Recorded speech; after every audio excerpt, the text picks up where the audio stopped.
Yeah. Hey everybody, this is your man Yung Squalla, and we're back again with another Always Everything with Yung Squalla podcast. And today's topic is marriage. And I got one married couple, and I got a guy who knows a lot of stuff to talk about married people. So if y'all can go ahead and introduce yourself. That's a good intro. A guy who knows a lot. So my name is Miguel Lebron. I am a personal growth strategist. I am the host of the Strategy Rewind podcast, which focuses on the mindset and strategies needed for a breakthrough moment. And I've been married for 13 plus years. I am a father of 3 girls. And I'm in upstate New York. So there we go. Go ahead. All right, so how y'all doing today? You got Micheal and Tatiana Parker. We are the founders and the co-owners of the Watch for the Hook brand, but also the creators of the Watch for the Hook podcast. Me and Tatiana have been married 11 plus years. Between the two of us, we got 3 daughters. And one thing about us, we're going to tell you some stuff. You might not like it, might not agree with it, but that's one of the keys of being married. That's one thing about our podcast too, is unfiltered. Come from a Black couple who are small-minded business owners. And basically we give people some of the keys to things that we've done, that we've paid for, and we try to give them that game for free. Yeah. That sounds about right, Ms. Parker? That's about right. Cool. So, like I said, we're going to be talking about marriage, and both of my guests, well, all 3 of my guests are married. So I'm the only one who is single in the panel. It's mean in the streets out here, bro.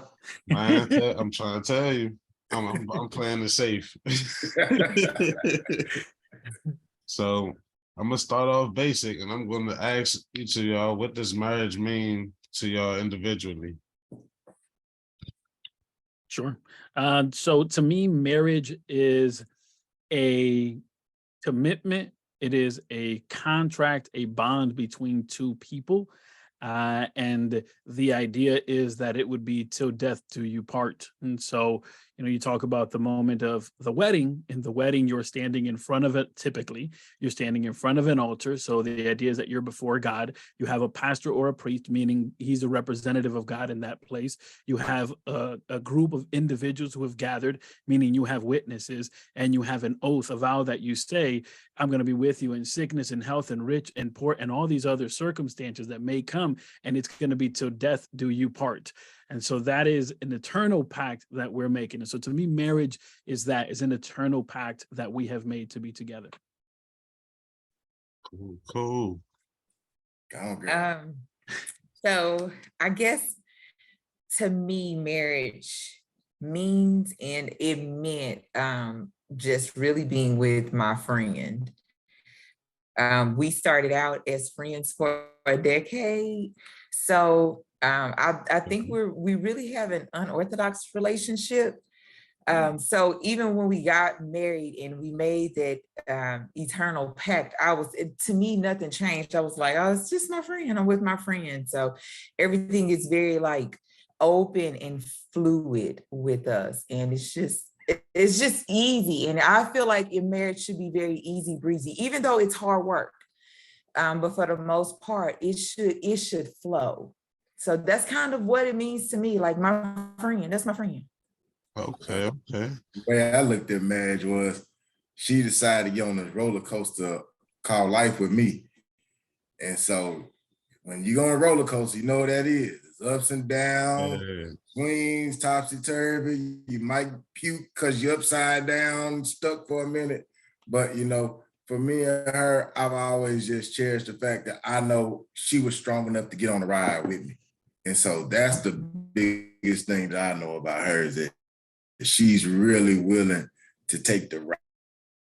Marriage is supposed to simplify things. No. It really kind of doesn't. It kind of combines everything that you all had. Like she had her own life over here, then I had my own life over here, and then they merged. And then you get everybody's life together. And so then you get that, and you're like, oh, what do we do? That's marriage. You figure it out. Yeah, it definitely is. I agree with that position of of it is a merge, right? It's a blend. And so in that, and I love the analogy, right? The roller coaster analogy, because the truth is that, well, in these two blended families, these two blended individuals that are coming together, that means that I'm coming with all of my junk and you're coming with all of your junk, and we're going to have some junk to work through, but we've committed to working through it together. And that blended idea. You gotta get some new junk too.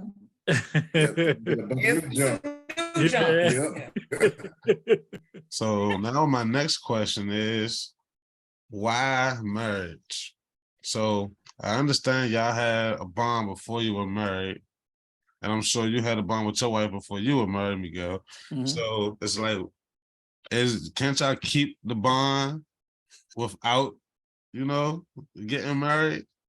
So my wife and I were friends before we got married, not as long as you two. You two were together, friends as a decade. My wife and I were friends for 1 year.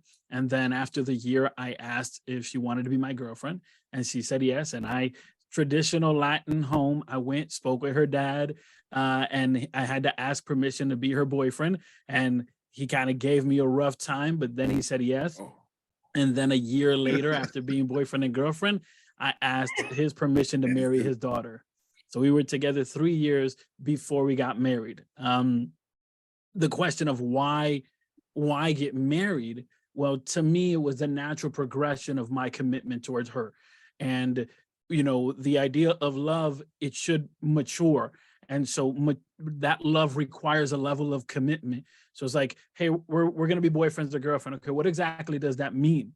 What kind of level of commitment is this if it's not going to the altar, if there isn't no long-term commitment to that? So there's that aspect to it. And then there's the other aspect that statistically, homes where the mother and the father stay together is just a better home. It functions better statistically, economically, it functions better.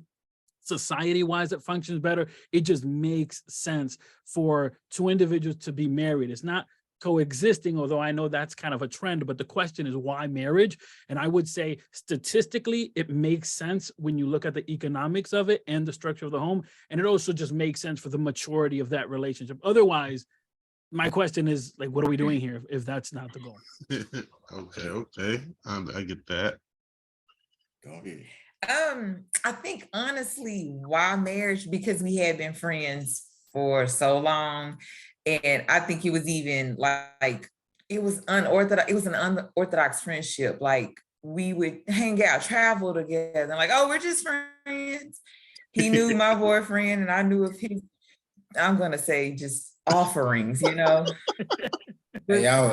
was mean in the streets. But I mean, we were just... Squalla, he told you to be careful, but he was meaning those streets. Okay. No, we were really just friends, but I think it kind of piggybacks exactly off of what you were saying. When we finally got to that point, it was like, it would just symbolize like a level of seriousness. It's like, oh, okay, you ready to act right? Like, okay, you ready to like be on a balanced budget, because he didn't do that. He was just out there wild, and that was fine because he was taking care of my tab too. So I was cool with that. But okay, you're gonna be serious. So here we go. So it really was, why marriage? It just really was just symbolic of a level of seriousness. It's like, okay, he's ready to act like he has some sense now. Yeah, I mean, I think, the way society plays things is that a woman's goal is to get married. Right. A man's goal is to survive. That's kind of how they play it, Yeah. So, we out here, man, we just trying to figure it out. But, they got this thing that women have the wedding day, the dress and all that. The guys just be like, man, what am I going to do with myself? I got to figure this out.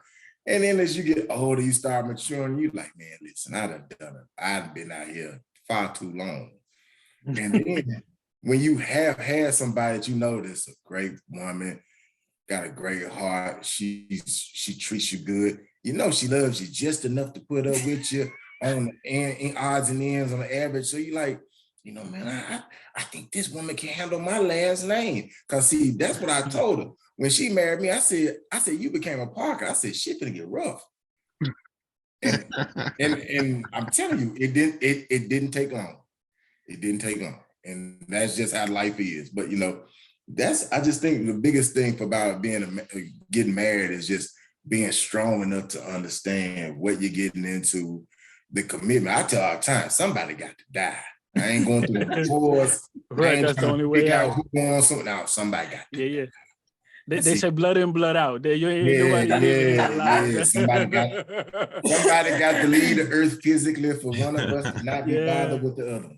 Yeah, and that's right. That goes back to that bond, right? To that idea that it should be an eternal pact that we're making, that we're saying that we're writing this out, and the idea would be not just merging together as we spoke about previously, but then also growing together. And I think that's one of the issues that happen a lot of times in marriages. Like, okay, we came together. Hopefully it works out. Yeah, hopefully, but you got to have some sort of plan. Like, there's no manual, but have a sort of plan of, where do you see yourself in 10 years and 5 years, and not just as an individual, but also as a couple. Because what happens sometimes is that, and I've seen this in other couples, I'm sure you all seen this as well, where it's like two people come together and then it's like, she's growing, but he's not, or he's growing, but she's not. And you're like, there's an unbalance there. It should be that, yes, grow as individuals, but grow as a unit. That would be the ideal, that you would grow as a unit. After all, we did blend this together. Right. And see, as a single male, I'm 29 years old, right? So the way I look at the whole thing, I'm like, I get it. I understand everything you're saying, but I could do that without being married. Sure, there's a lot of things. No, hey, listen, there's a lot of things you can do without being married. But listen to this. That's like saying I could drive a car without getting a license. Well, you could. You can. But that ain't gonna get you so far. But see, I think, with that idea of a marriage, it is to me, in my opinion, it is the natural progression of a relationship. But again, it's, if you're just boyfriend and girlfriend, what is the end goal here? Where are we going? And so to me, there has to be a destination. I have to be going somewhere. I'm going to build a business. I'm going to start a podcast. I'm going to do this. Okay, you're going somewhere. Where are you going with this relationship? We're just going to stay together and see where it goes. But you didn't have that mindset when you started the podcast. You didn't have that mindset when you started your business. You had an end goal in mind. I think you have to have an end goal when you start a relationship. I mean, there's also, like, to me, an accountability factor. Like, if you're just out there, we're just going to see where it goes. You just flailing body parts, you frolicking in the wind. Like, you're not accountable for anything. Like, come on, be accountable. Did you put gas in my car? So I don't like to go to the gas station. I mean, and you can also look at it from an economic standpoint. COVID ain't over, but it's not as prevalent as it was.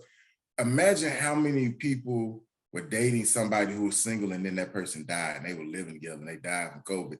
Just from an economic standpoint, you can't get anything financially from them, because the world has to tie you together for you to get something if one of y'all depart this earth. And just think about it.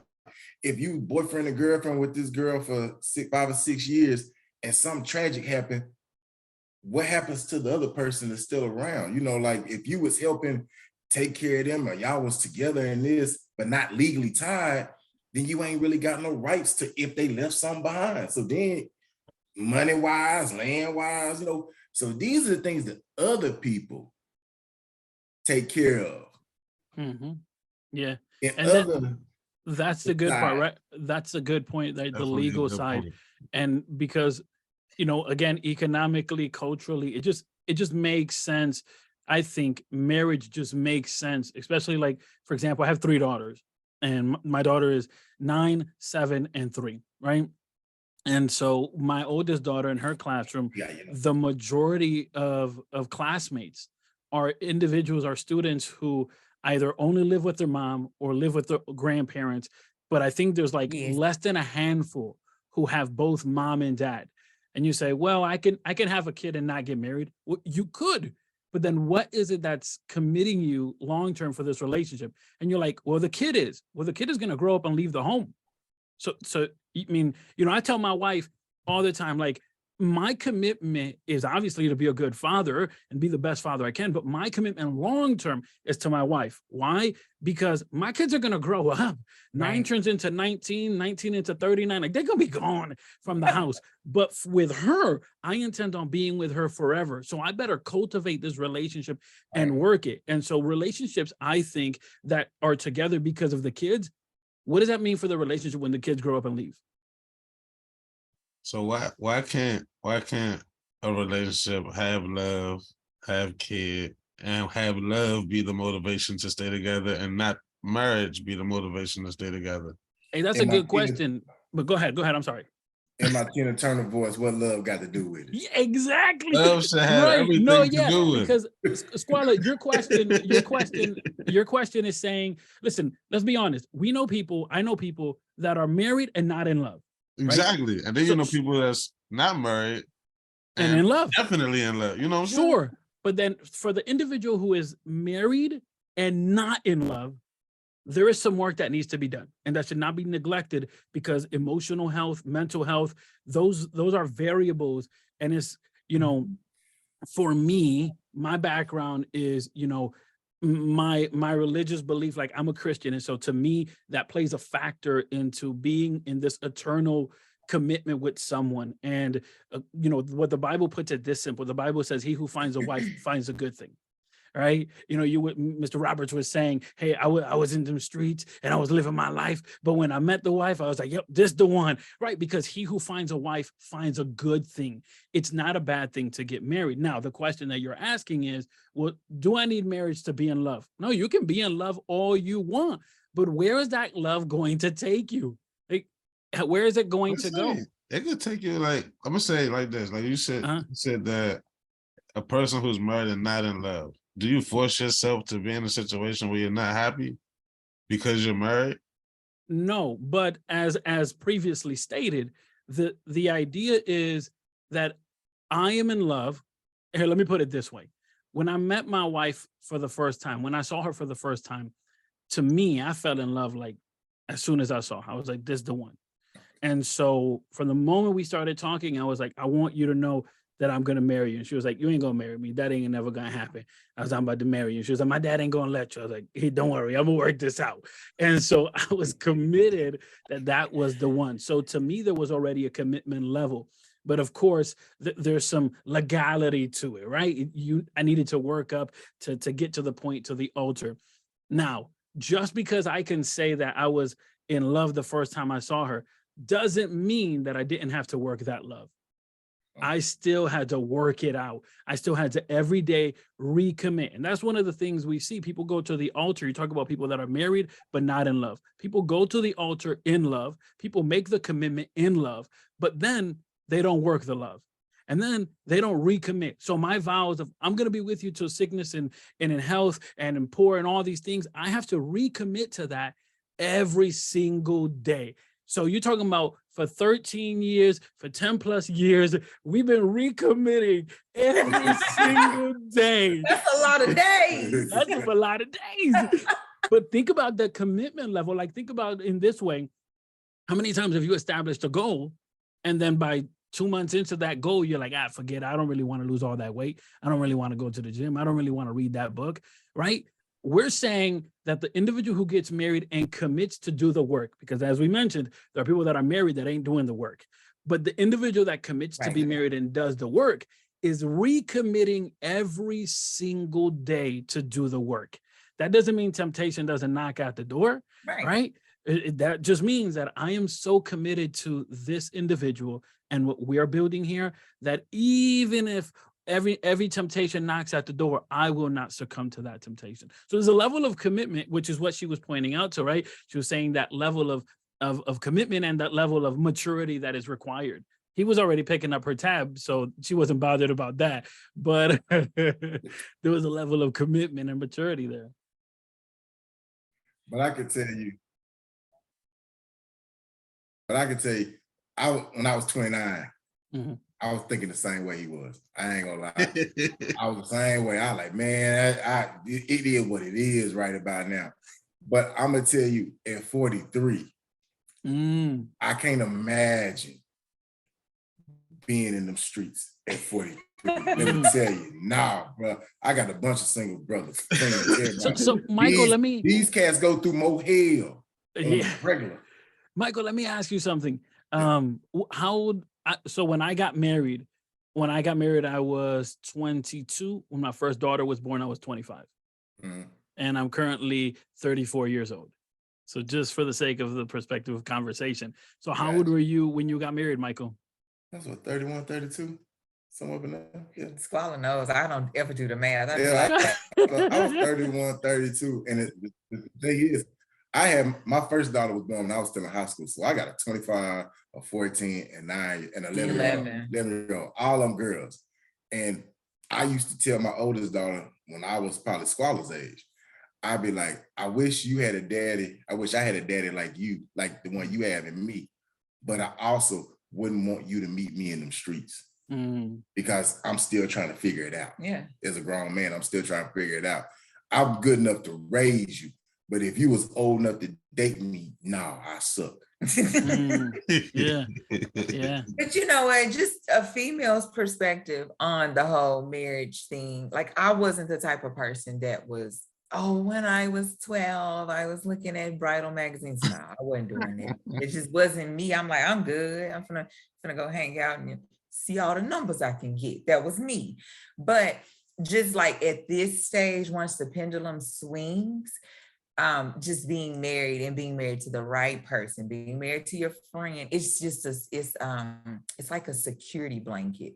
It's a level of safety and a level of comfort that I would not feel if we, we're just cohabitating for 13 years. Like, no. So it's just a different level of like just security. Now, don't get it twisted. I understand. I get it. I get it. I definitely get it. I truly understand it. I just. Hey, Squalla, I don't want to be the one to try to convince you to get married. Oh, no. No, but I say that just for the sake of the viewer, right? So it's like I don't want to be the one to convince Squalla to get married. Okay, so and I say that because you may not be mentally, emotionally ready, and I am purposely leaving out the economic factor because economy, while it does play a variable on what the wedding looks like, it is not a variable on what the marriage looks like. Right. And so with that, I say, you may not be emotionally, mentally ready right now to get married, but then that also puts a level of responsibility on the individual. So in a general sense, the individual that chooses, I'm not going to get married, but I'm going to live a life in which, I may meet somebody, we may have a night or two, and that's about it. But there's a level of responsibility that individual is saying that they are going to be held accountable to, because if that one night of passion, just to say it like that, leads to a child, then how do you respond to that? Where if a night of passion between me and my wife leads to a child, but that's the natural progression. We don't committed to each other. Right. So, but it's like that, that girl gives you the coin, but like, hey, it's always everything Squalla over here. What's going to happen? I feel it. So next question, it would be, how did y'all handle adapting to the other person as far as marriage goes? Like, I know, like y'all say, y'all was bonding beforehand, but once you took that step, well, how was the compromise? How was it? Like, how did y'all handle that? Yeah, so, and for me, I was bad, and I'm going to tell you why I was bad. I was bad because when I was 18 years old, my mother and we had a conversation, and in the conversation, she just knew that it was time for me to leave the house. And, in a Hispanic home, when you're 18, they ain't nothing stopping you to leave. Like, you could just leave, doors open. And so my mom said, you leaving? And I was like, yes. And she's like, then I'm gonna help you move out. And so I rented an apartment, and I stayed in that apartment, and, I was working, I was going to school. Like I said, I was going to church, and I was doing all these things, but I was living by myself. And throughout that time, I was friends with who's my wife. But at that time, she was living with her parents, and I was living in my apartment. And so when we got married, that's when we moved in together. So, you know, my wife is the only woman I've ever known. And so when we moved in together, that was the first time that we were ever living with anyone that's not family, you know, or you know, and so that was a difficult transition because I had been living since the age of 18 by myself. So 18, 19, 20, 21, all those years living by myself. And, you know, I would get out of work, I would go home, I would leave my shoes somewhere, my shirt somewhere, my socks another place, dishes everywhere. Like I was 18, just living by myself. So there was no need, you know, for me to take care of anything. So, you know, I remember the first day, like I got out of work, I went home, I was so excited, but like, man, I'm gonna go home.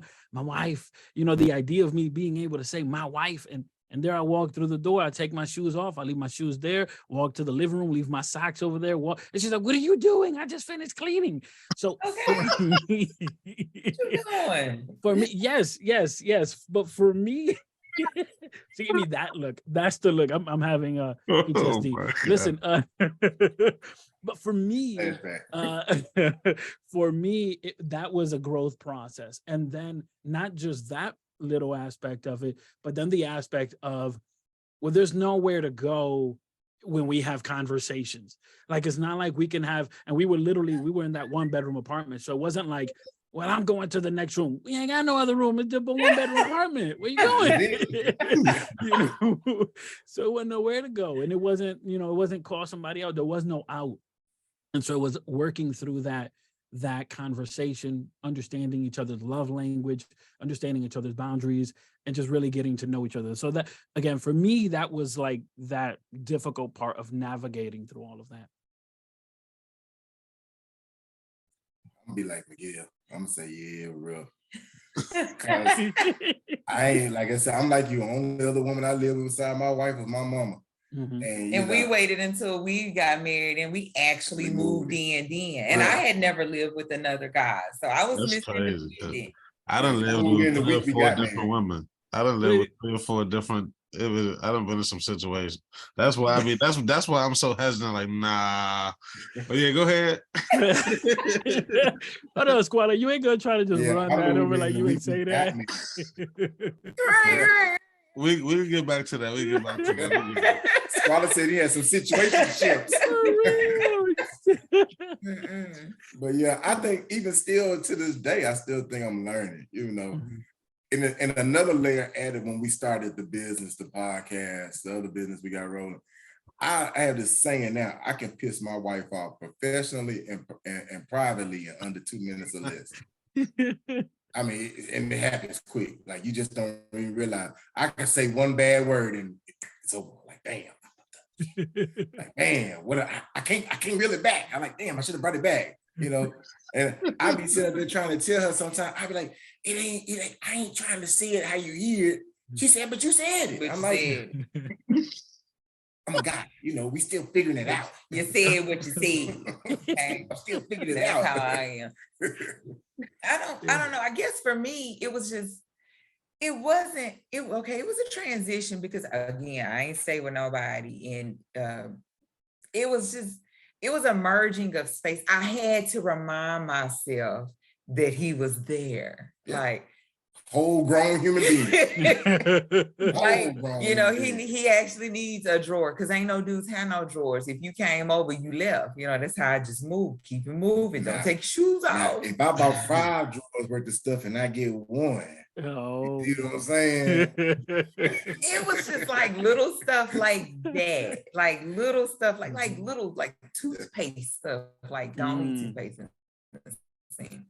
Don't leave dishes in the sink overnight. You know, little just tiny stuff. Yeah. The biggest issue with us was just really getting him to like be okay with budgeting. Because he just, you know, he would swear to the high heavens that on a budget. He would swear that, oh, you're trying to control me. And I'm like, no, I'm trying to make sure the lights pay, you know, like. I bought on a budget. I bought on a budget. Not the US budget. I bought on my budget. So it really wasn't bad. It was just like little stuff. Just real little stuff that can, you know, little ants. That kind of stuff. But once you kind of figure out how each other moves, the communication should progress as well. Oh, And if you can't, therapists out there for that, okay? yeah. Don't be afraid to go see one. Talk to one. Yeah, most definitely. Yeah. Because I'm gonna say, like a black man, you know, as just a man. I was just gonna say, as a man in general, when you're born with the hat of a son, and if you got siblings, you're born with the hat of a brother. All those come off top. By the time I was 17, I had a new hat because I was a father. So then that hat got put on the top hat. And then over the years of being a father, being a son, being a brother, and all this, then I became a husband. Then I had to put the husband hat on top of all the mother hats. And sometimes the hats kind of weigh on you, you know. And I just know that just being a husband, a father, a son, and brother, all that, you know, sometimes, and then being married, and then you always gotta know that husband hat got to be the heaviest hat, because that's the hat you took for life. All the other hats were placed on you or something, but that husband hat is that one you got to deal with the rest of them. But, you know, I try to make sure she understands I'm a husband first. Yeah, no, that's a good point. Like my wife and I, several years ago, when my mother passed away, like that was something that I had never lost somebody so meaningful in my life like my mother. And so navigating that was kind of challenging. And it was around that time that my wife was like, hey, let's go to this marriage weekend retreat. And we went to a marriage weekend retreat, and it was great because it allowed a safe space where she and I could dialogue. Not that we didn't have a safe space before, but they provided the tools. And that's the thing. And we talk about, communication, and it's like, sometimes you don't have the tools. And it's an awesome point that Michael brings, is like, you have the hat of a kid, the hat of a son, the hat of a cousin, but that hat of a husband is the one you choose. I love that analogy. I'm gonna keep using that. So, I think that right there, like, there's a level of responsibility. One of the biggest things that I learned from that weekend retreat was, oftentimes it's hard to be able to name the feeling that we're feeling. And so one of the biggest things that I took from there was, well, if you can't say what that feeling is, describe. Is it sweet like honey, or is it bitter, or is it dark, or is it light? Is it like riding a roller coaster, feeling the wind in your hair, or is it like walking in a dingy basement with spider webs all over? Like, describing that emotion so that individual can then understand where you're coming from. And so, yeah, maybe I can't say what it is, but I can tell you how I'm feeling. And that just takes a level of vulnerability. And that also requires a level of commitment, which if I just think that if the individual is not married, well, there's always this out. Yes, and, easy out. Exactly. There's always that easy out. It's like, well, you know what? It didn't work out. We gave it a good try. 20 years down the road, it didn't work out. It's like, wait a minute. You know how many years is 20 years? That's a whole life. Like 20 years is a long time. That's years. Yeah. To then say, well, I guess it didn't work out. Better luck next time. It was like 20 years. And you got no pain. Yeah, you ain't got nothing. You ain't got no pension. You ain't got nothing. Like you done. You retired. Like to me, that's economically you're screwed. Yeah. That's a long time. And to not try to be the best version, and to not commit all the way, that's where I kind of say, I think it just it's a natural progression. So y'all want to hear about my little situations? Listen. Yeah, situations plural, right? Yeah, that's what I'm saying. So I bet. So there's one video, well, there's 3 videos I got on my YouTube channel. I made a story about that may or may not be about me and somebody, but it's allegedly one story. It's called The Man and the Witch. Yeah, see this face. Yeah, I saw. All right, so I'm gonna summarize that story. So basically, there was a man and there was a witch, and they thought that they liked each other, and then they started fighting. Like she want to beat him up all the time.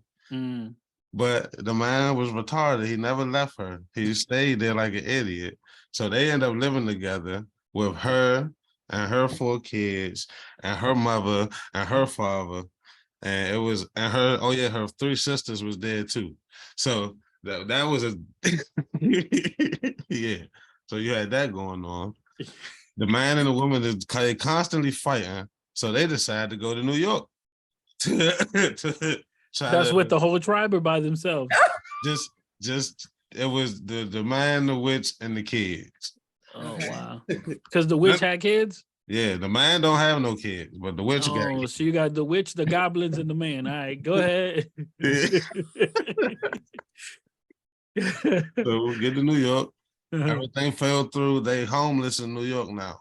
Oh wow! Like 2 weeks in the homeless shelter. It's crazy. And then they barely let the man come in the homeless shelter. And you know, half of the reasons because they wasn't married. So you know, the man and the witch, they tried to solve that problem. They tried to go to justice of peace. Hey, you're right there. That's not a good reason to get married. You see? Why'd you get married? Because I didn't want to be homeless. Like, that's not a good reason. That doesn't work. No. So then you got that situation. It didn't end well. It ended on Thanksgiving. She stole the turkey and the liquor and took it to her baby father's house and left the kids with the man. Oh, wow. And let me tell you something. That's a good man that's still with them kids on Thanksgiving, knowing that they wasn't his. That's a good man. Goodness gracious. A crazy man. That's a lot to take in right there. I'm just kind of like, wait, what? I was just thinking, if that man would have got married to that, to the no. You see? No. Listen, I think here's what I think. I think there has to be a level of. Why there has to be making a face. Sorry, I was stuck for a moment. I think there has to be a level of criteria in which you say, okay, here's what I want in a person, you know, and it's easy to say, well, I want somebody to be beautiful. Well, okay, fine. Beauty is subjective, right? You know, so you kind of have to look beyond that a little bit. Obviously, there's going to be some attractive factors, but nevertheless, you know, you look at and you have these criterias.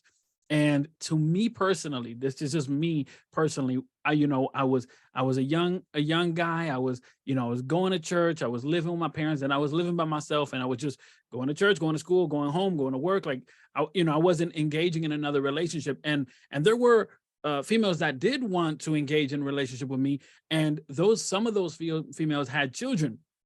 And my thought process was like, and this is just my thought process. My thought process was, I ain't got no kids. I ain't going to raise yours. That's my thought process. And let me just say that I was raised by a mom and a stepfather. So it's not like I don't come from a home that has a stepfather. Like, by the time I was 2, my mom and my dad had divorced. So I had a stepfather. So, but I was like, yeah, no, I don't want nobody else's kids.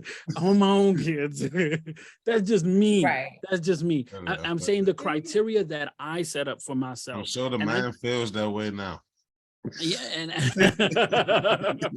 the man had to do a whole lot of razzle dazzle to feel that way. But so I think you have to set your criteria of saying. I think you have to set your criteria of saying, here's my things that I need or want in a relationship. Yeah, man. I think you have to set your criteria, but I also think you gotta it's gotta be a smidge more than I think I like her. Like, do you like me? Circle yes or no. It has to be more than that. And that situationship gave me a little bit of 4th grade passing notes type action. Like, hey, the man was walking in New York with a little rose talking about she loved me not. She loved me, she loved me not. The man was in New York panhandling on the train. Wow. Trying to get food to feed kids that wasn't his. Yeah, that's a situation right there. He out the OG Bobby Johnson. Man. He's not that bad. Okay. No, it was crazy. I think you really have to it goes back to that seriousness and that commitment. Like it's gotta be a little bit more than I just like her. Like that last song in the club when libations have been flowing. It's gotta be just a little bit more. You know? And the thing is, don't help. Yeah. Oh, the man in that situation, they were together for a total of 2.5 years. No way, my guy. No way. Constantly fighting. Yeah. There were good times, but then there were. That's toxic. It is. That's toxic. It is very toxic. 2.5 years of that. No. So you think about this. think about this. That's 2.5 years that, you can say, well, at least I got an experience. My guy, you could get this experience watching a movie. Like, you don't need to live. know the worst part about it? The worst part about it is, I'm sure that the youngest kid, I'm pretty sure they believe that the man is their father that left. Yeah. And that's the thing. Like, think about all that.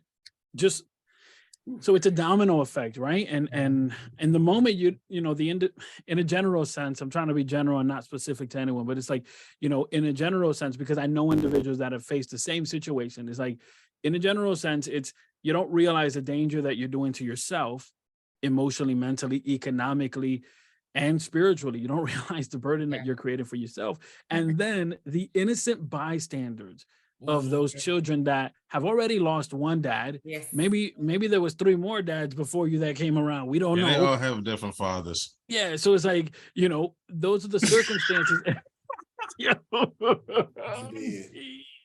A lot of mileage on this. Yeah. And so, and so what I want, so my point is, there has to be, so number one, you have to be clear on what your values are. Like, I want a wife that does this, that is this way, that is that way. But then at the same time, you be able to express those values, because there's no way to put an expectation on someone when you haven't had a dialogue. And there's also no way to inspect what you don't expect, right? So I expect that the conversations in my marriage and with my wife are transparent, are fluent. Well, how does that happen? Because I inspect it, I go back to it, I review it. And the same thing, like, if you want to go into a relationship, I would say, have what your expectations are. Like, okay, well, for me personally, I was like, I don't want someone who maybe doesn't share the same faith as me, because I know that would be a conflict of interest. I want someone who is in the same city as me, is in the same state as me, because I don't want a long-term relationship. Somebody who's goal-oriented, somebody who's honest, who's trustworthy, that loves their family, that loves community. And so I was able to build this profile that was my wife. And it's funny, because initially my desire was to have a wife that was short, because I'm like 5'4", and everybody, all the women in my family were like 5'2", 5'3". So I was like, yeah, I want somebody I can see eye level. But my wife is almost 6 foot tall. And so that, yeah. Oh yeah. So that's about the only thing. But you know what? I was willing to bend on that, because everything else, I was like, no, this right here, this is too good to pass by. Because again, he who finds a wife finds a good thing. What happens, I think, oftentimes, and I think this happens on both sides, where it's like, you put these expectations, you don't communicate these expectations, then you get mad because the person didn't fulfill the expectations that you never communicated. It's like, who are you holding accountable? But you have to have the tools to be able to put that plan in action, like, or at least be willing, and recognize that you don't have it. So you're going to work to get it. It has to be some effort, but don't just be doing stuff because you're bored. Like, no seat fillers here, no seat fillers. Like, yeah, that's a good one. And so here's another thing, like, in a general sense, when we talk about accomplishing a goal, most often when we talk about accomplishing a goal, people say, what do I have to do to accomplish that goal? I think the appropriate question would be, who do I have to become to accomplish that goal? Because the version of me that I am now is not the individual that accomplishes those goals. So what version of me do I have to become to accomplish those goals? So with this, I say, if I'm looking to get married and I'm saying, I want a wife that is honest, that is trustworthy, that she knows how to manage her money, that she knows this and that. The question is, are you those things? Because a woman like that, if you ain't those things, she ain't looking for you. Or you better at least be willing to become willing. that. Like Michael right here, he hit the lottery. He ain't messing nothing up. He hit the lottery. He good to go. Right? Hey, she hit the lottery. Right. She hit the lottery. That's right. She hit the lottery. Because I'm gonna tell you, and I tell this crazy story all the time. So I met my wife, which was 20 years ago last October. I met her in a setting I normally don't go to. She was at my alma mater's homecoming with her cousin. And so I just happened to go because my cousin was dating her cousin back in the Gap. And he talked me into going. I normally don't go to that. I'm normally in the wind somewhere else. And I'm up here at the concert. off that hen in a bumblebee academic suit, bright yellow. Ooh, I was that dude. And so I saw her, and I told Kim, I said, hey man, tell you girl, I'm gonna holler at cousin later. But I tell her, I normally would not have been there if he hadn't begged me or dragged me there. And that's why I say our whole interaction meeting it's always been just this. That's fate right there. Yeah. That's providence, right? That's fate like, right there for real. Yeah, so you and so Squalla, I would say that there has to be a level of communication, expectation, and then again become that person that attracts that person, because nobody's gonna look for someone less than. They're either gonna be equal or greater. You're not gonna shoot down. Like you're either gonna shoot your shot up or somebody that's in the same wavelength. And so now you would have to think, okay, the type of woman that I want to attract looks like this. Is she going to look my way if she was standing right in front of me? Or who do I have to become? What version of me, not faking and trying to imitate somebody else, but what version of me do I have to bring to life in order to attract that person or accomplish that particular goal or achieve anything that I want to achieve? Definitely. So to my married people, what is your biggest struggle being married?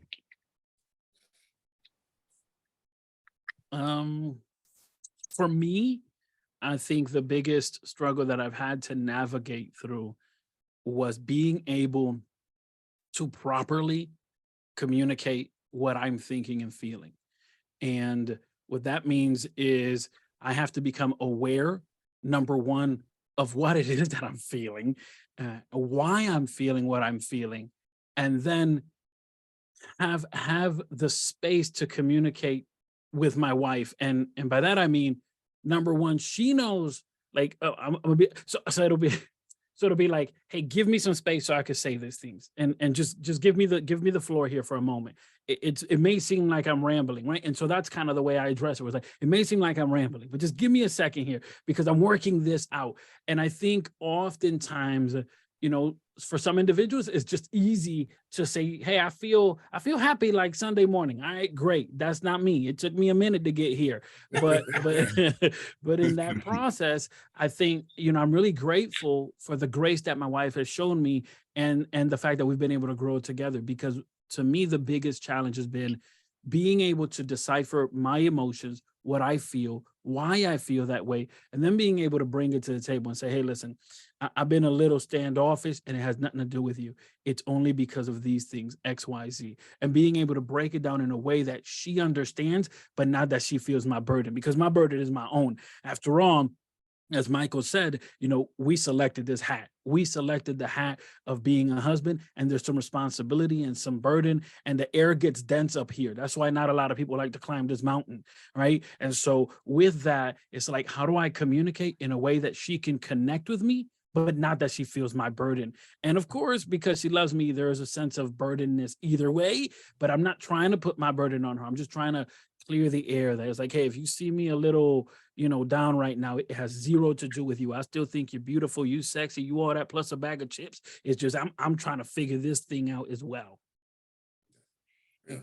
Sadly, just for me, it's been the exact same thing. It's communication. I'm big on communication, but I have put myself in a box and I've bottled stuff to make sure I didn't sound like, oh, she's nagging, oh, she's whining, oh, she's complaining. It's like you let it just kind of pile up.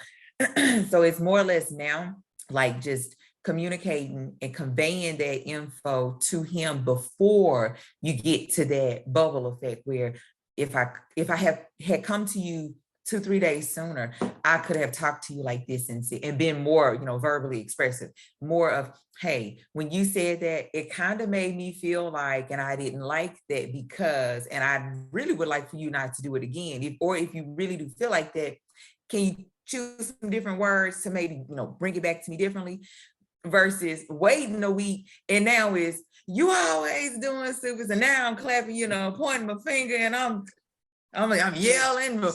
So she's snitching on me. She telling on me. So earlier today, I said the C word to her. You know what the C word is? What is the C like word? you're complaining. And I already know it's a trigger word for her. And it slipped past my mouth before I even pull it back. So I wasn't meaning she was complaining. I just was like, it hit me. She hit me with the hook and I wasn't prepared for the hook. And so I was stumbling, trying to get a word out. And before I knew it, complaining flew out of my mouth. But I did apologize to her for saying that she was complaining. That's a good man right there. Yeah, see, thank you. Give me a little help on that. Give me a little help. That's a good man. That's a good man. So, That's a good man. I get that. For me, as being a dude that was raised by a single woman who helped raise his younger brother, you had to be tough. I wasn't no street kid, but I was in the streets. You see what I'm saying? And so we know vulnerability gets you hurt. And so I can count on not too many how many people I've ever been vulnerable with in my life. But she's the one I'm going to be vulnerable with the most because that's my wife. And it hurts when she hits me. Not physically. Figuratively. With them words. When she hit me, and then my mind said, I ain't no punk now. I gotta stand up for myself. So that's been the hardest thing for me over the years, just communicate to her. Communication. And communicate softly. Because I'm effective communication, active listening. It goes. Yeah, I'm a dude. You know, man. We pop when we pop top. It pops. Then you can't reel it back. But then don't let her fool you. She popped with the best of them. So don't get it twisted now. I married somebody I knew that could, like I say, could go along with the ride. When the ride get bumpy, she big enough to bump back. I get that. But I also understand she's also strong enough to stay on the ride with me. And so communication, I think, man, that's 99% of most people's problem is just communication. And it's effective. And like you said, that's a tool. That's a tool. I wasn't taught the tool. Ain't nobody told me how to effectively communicate with women. My father never said nothing. My uncle, who was deceased, he halfway told me something. He just like, man, you married her, hang in there. That was it. That's about all I got from that about it. After the rest of this, I done learned on the fly. So Mr. Squalla, you can as you can see, the common thread here is communication, effective communication, active listening, just getting in front of bombs, just and avoid the women with 4 kids. I'm just gonna say take that. Yeah, for real though. You agreed. I just knew you were not gonna agree. Yeah. She be telling me stop talking about her on this podcast. Allegedly, because we don't know if the story is about you. Allegedly. Yeah, allegedly. Okay. I got a lot of stories about it. I can tell you that was the summary. Hey, if that was the synopsis, that's a 3-part episode, my guy. It is. Okay. No, but it's like, so communication. So how do you effectively communicate with a person who wants to fight? Like that's their love language. No, that ain't nobody's love language. No, that's it. So I'm gonna give you another story about the man and the witch. Well, hold on, before you go into your 3-part series here, because he about to go into a Netflix special. Hold on for a minute. I need the script. Hold on for a minute. I can tell you, it should be a movie. The fighting, rather it be physically or verbally, is not a love language. The hitting oneself, because that's another thing. I know couples that get married and what they do is that they suppress, so they hit themselves or they somehow harm themselves. Like, that's not a love language. A love language is words of affirmation. A love language is deeds of action. Right. So that, hey, the only way I could tell you I love you is if I give you a black eye. Otherwise, I don't love you. Like, then don't love me at all. Leave me alone. At all. Love me from a distance. Okay. Not even. Who like another planet. They just want to fight all the time. Well, but it goes back to the point that we're saying, that point of communication. And, Michael brought something that I thought was really good, because Michael, he said that he was raised by his mother, his single mother. And of course, he had to take that responsibility as an older brother. My background is that my mother was divorced by the time I was 2. And so she remarried. And so, when you think about that, it's like the level of example that's there. It's going to be it's as good as it gets, because that's everybody's card is different. So it just is what that is. But the level of example is is what's going to allow you to get to a certain level of vulnerability or a certain level of communication. Like, Michael said, like he was around the streets, but he wasn't from the streets. And I relate with that because I had a whole lot of uncles that we knew exactly what they was doing, but we don't know what they're doing. Like, so what I'm saying, Squalla, is when you engage in a relationship with an individual, know that mess, that junk that we referred to earlier that they're bringing is either the lack of communication or comprehension or emotional intelligence that they have, which was what they saw in their household. Now, think about this. If it's a household with only one mom, there's a level of challenges there. If it's a household with only one dad, there's a level of challenges there. If it's a blended home with 75 different kids from 47 different people, that's a level of challenges there. And so you are taking on all of that. This is why communication needs to be, it's the A and it's the Z and all the other letters in between. Yeah. So how do y'all feel about arranged marriages? Nah. I mean, I've never been a part of one, so I don't know that I have an opinion. Like, it's like, so I know people that certain cultures they do that. Like they pick their mate from when they're a kid, and then they do it. They be together for a long time. Sometimes. Yeah, I know individuals. I'm sorry, go ahead. Oh no, I was just gonna say I just think like in this day, arranged marriage would probably equate to a bunch of sneaky links. Like, if I'm gonna have to check a box and do it, then. But I mean, I'm gonna do me. Yeah. Later. So I know people that it wasn't arranged in that they were in the arrangement, because typically when you talk about those cultural differences, the kids, even though they're kids and they don't comprehend it, they're somewhat within the arrangement. Like they understand this is the one I'm going to be with forever.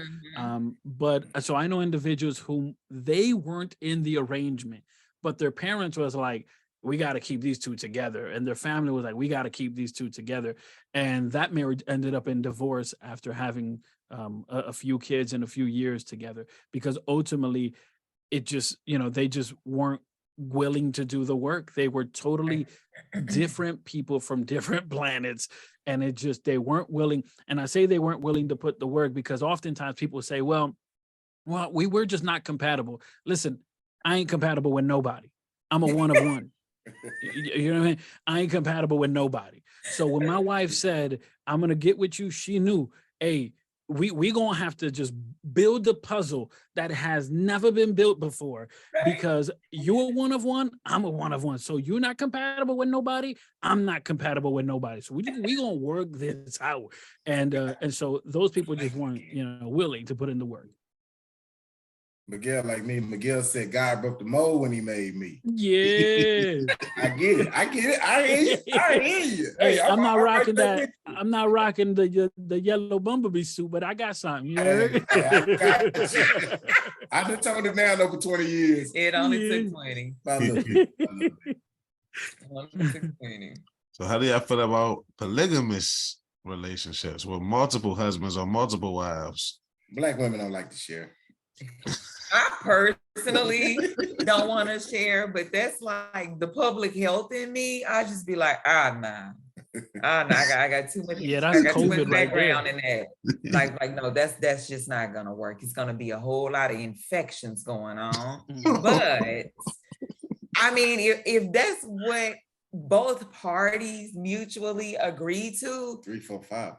Hey, all parties, be all inclusive. Yeah. That party center, yeah. Yeah, if that what the whole crew is with, then I mean, like Nick Cannon.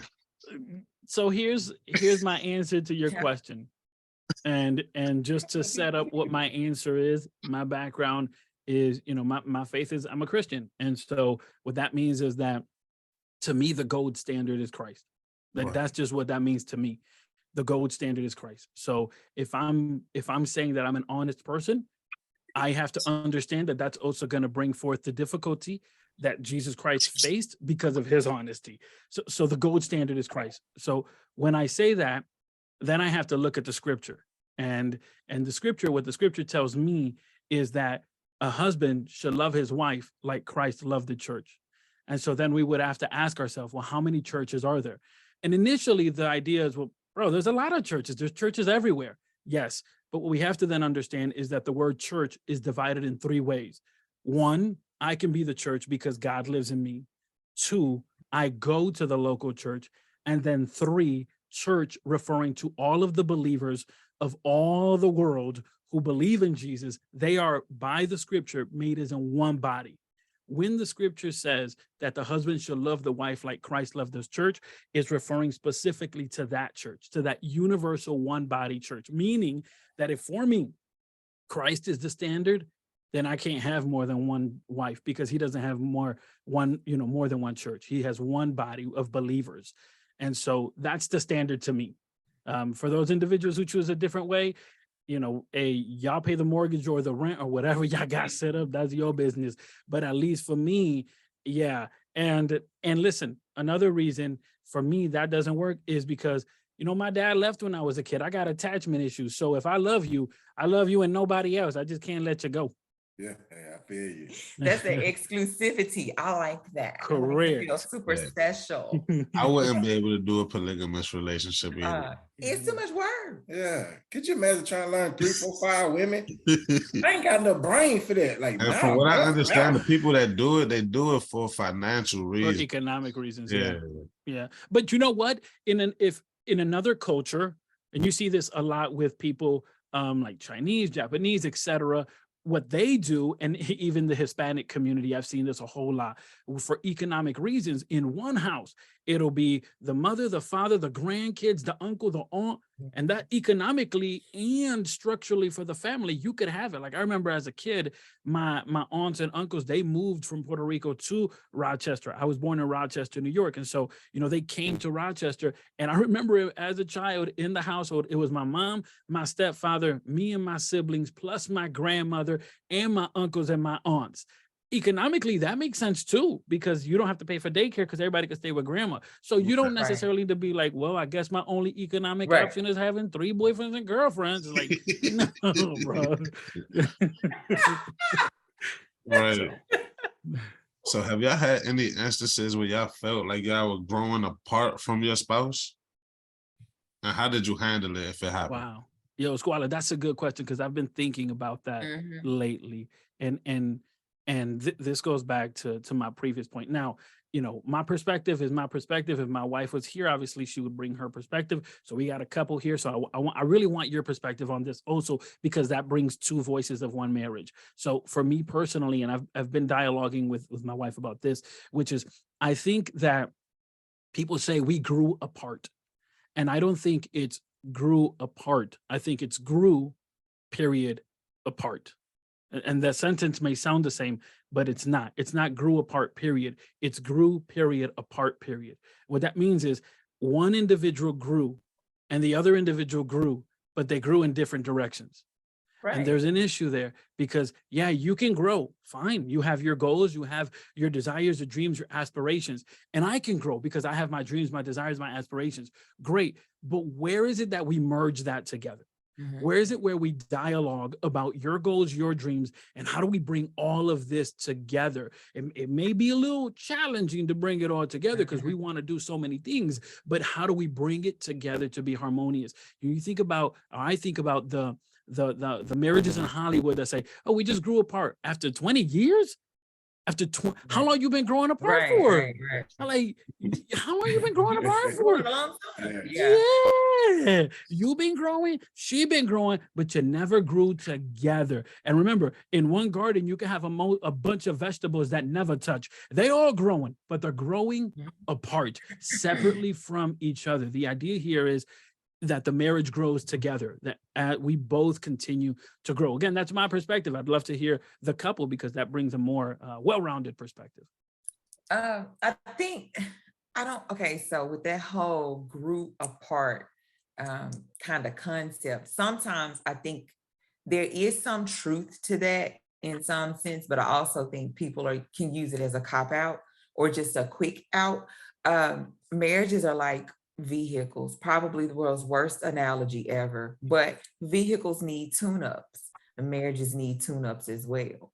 One of the best ways to make those tune-ups happen or to keep them, regular as far as maintenance is making sure your communication is on point, that everybody is dialoguing, that you're open, that you're transparent, that you're giving each other the floor to be able to speak truthfully. And you may have to sit in a room with a third party, i.e. a therapist. Okay, and you didn't hear me say this, like this is the second or third time. Ain't nothing wrong with that. No. They're there for a reason. They're trained professionals.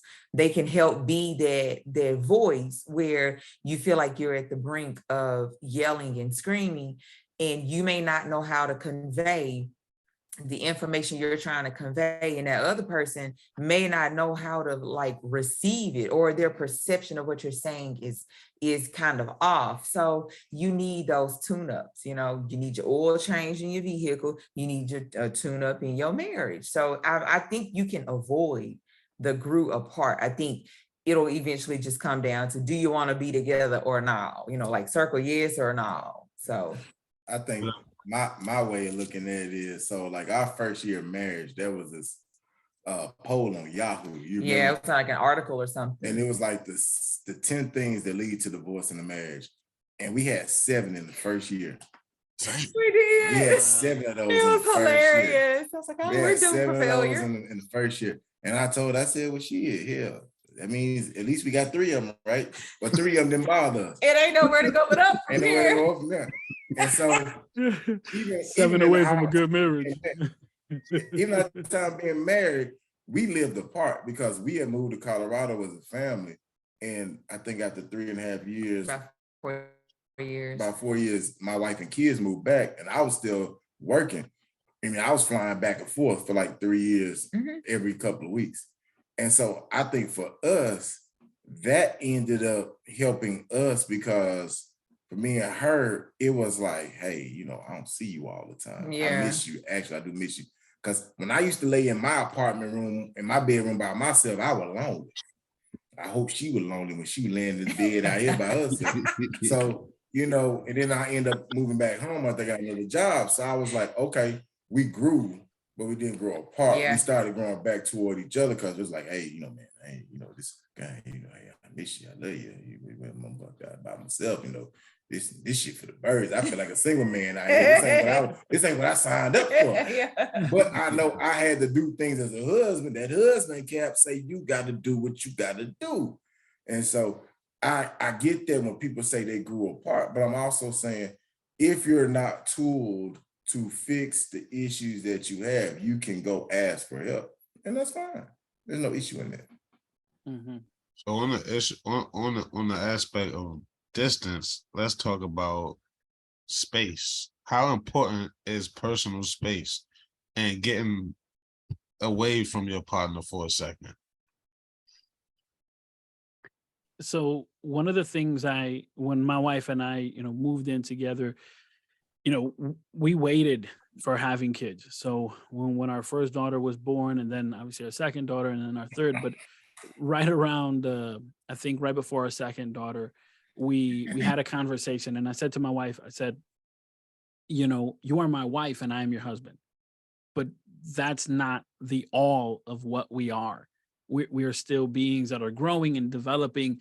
And so, I don't want it to be that you are simply defined as a good wife, because there are so many other aspects of you that I don't want people to ignore just because you're my wife. Just like I don't want other people to ignore the other aspects of me just because I'm a husband. Like, yes, I'm a good husband, but I'm also all of these other things. And so in that idea, then it was like, okay, you have to take a moment for yourself.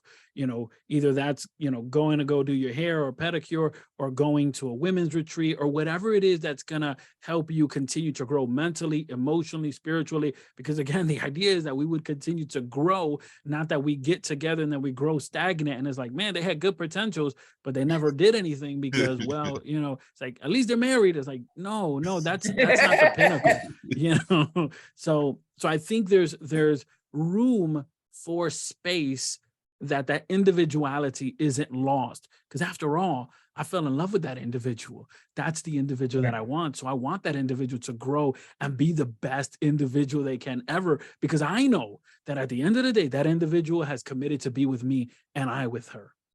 Yeah. So on my end for space, I'm a person that I like to give my wife space.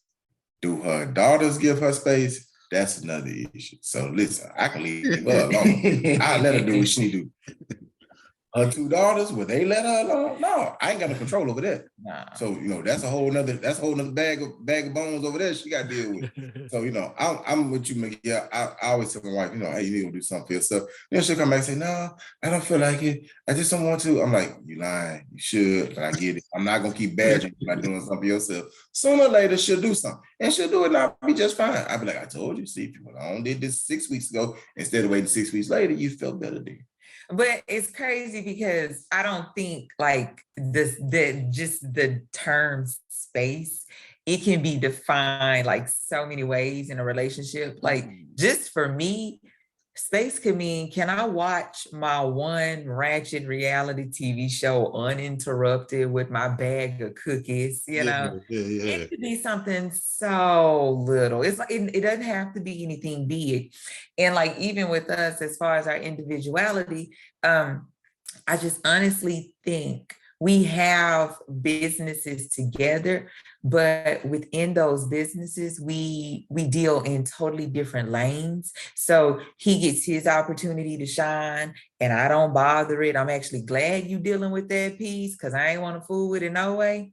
And I get mine. So we have the little pockets, the compartmentalization, we have the lines, and then you have your space right there to still be, an individual. So I'm like, it just flows. Yeah. So with all that being said, are y'all okay with y'all spouse having friends of the opposite sex? Yeah. Who would that? Yeah. Here's how I feel about that.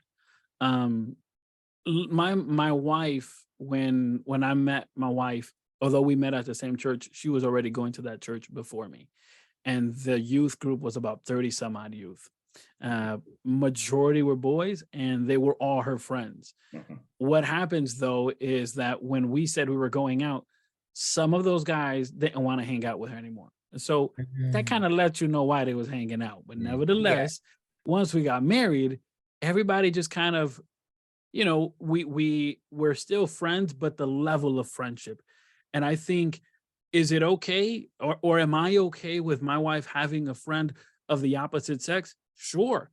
But there has to be a distinct line on this friendship, because it cannot be that this individual has alternative motives. Right. And then, I don't know if you've seen this movie, but when I saw it, it really irked me. Kevin Hart did a movie, it's on Netflix, where he's the stay-at-home guy and his wife is the one who's working. Oh, that's and her boss was hitting on her and sending her text messages in the middle of the night. I've seen that joint where he ran over the turtle. Man. Yeah, correct.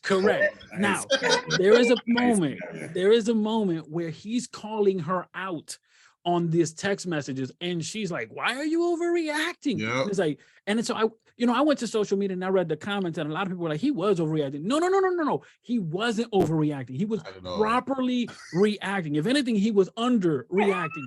Because a guy at the middle of the night, that's your friend, send you a text message that I think is provocative, period, point blank. And because as a guy, I can tell you this guy got other guy intentions. Yeah. So as a guy, and the same way that as a female, my wife can say, listen, as a female, I could see the play. Maybe you're not because you're naive to it. Maybe you're looking at it with simple heart, but I could see the play and I have to respect that and say, okay, if she sees the play, then I'm shutting the whole operation down. I'm not getting, so there has to be that level of, so there has to be that level of commitment. So am I okay with her having a platonic friendship with the opposite sex? Sure. Right. As long as we understand where the line is, and that I ain't going nowhere for the next eternity. Like, so, yeah. They got to go. Y'all gotta see that movie. Y'all gotta see that movie. I'm gonna check it. I gotta check it out. Yeah. Let me tell you Yeah. something. I was kind of disappointed. I was kind of disappointed with that movie. You can see it, but I was disappointed. Yo, I gotta watch it. I gotta watch it. It was crazy. It was. I'm gonna be Googling it up. Let me see what's the name of the Mark movie. Wahlberg is in the movie, I think, as well. And actually, here's, man, I don't want to spoil it because you haven't seen it, but I'm gonna just tell you this tidbit just for the sake of context of the conversation. Kevin Hart plays this guy who's very toned down and stays at home. Mark Wahlberg is his friend who, when they were friends in college, kind of got him riled up. And so Kevin Hart's character is chill at the house. But when he starts calling his wife out on stuff, she's like, you need to go hang out with your friend. And then trouble ensues. I'll leave it there. Okay, I'm gonna check it out. I gotta check it out. But I agree with you, Miguel. We're okay with others. Like, he has friends, female friends that'll call, they'll ask him relationship advice. And I'm like, child, you probably don't need to be giving them no advice. But then I'll be, they'll say, well, tell Tatiana, I said, hi, I'm like, hey girl, if they're in town, they'll come over. I have no problems with that. But they're also, there's no perceived, wrong, motivation. So there's nothing like obvious there. And you're right. As a female, I can see some plays before him, like, you ain't catch that. Mm-hmm. No, that's not what daddy is, so no. I still ain't got no plays in like the last 12 years. This is true. I'm still saying all my plays. But if there were plays, I would be like, that's a play. Right. And that's where the streets know I'm done. They know you hung up your jersey a long time ago. Yeah. 8 and 24. But that's the level of trust. Whereas, like, I may go into something, and also it's the thing of, okay, if this is a friend, then it's everybody's friend. It's all of our friends, because we're married, but you have your friends and I have my friends. No. When we got married, your friends became my friends and my friends became your friends. So if somebody is lurking around the bushes saying they're your friend and I don't know them, they ain't no friend, because I don't know them. They are foe. They ain't no friend. They are foe. I got you. Yeah. So I think those lines, is it possible? Yes. But those lines have to be so clear, and also an awareness of, there's some cultural lines, right? Because, I come from a Latin background, and depending on where you come from, there may be some things that for me are kosher, where for you is like, no, we don't do that over here. And it's like, okay, then I have to respect those lines. But I've known individuals that early on in our relationship, I'll say this, early on in our relationship, we were just boyfriend and girlfriend. But like I said, since the beginning, I told my wife, I'm gonna marry you one day. So here was this individual who was a friend of hers, and he sent her a text message. And I remember getting so bothered, and she was like, oh, you're jealous? And no, I'm not jealous, I'm zealous. And there's a difference, because jealous is that I want you and I don't want nobody to be around you. Right. Zealous is that I want you to be safe because I love you.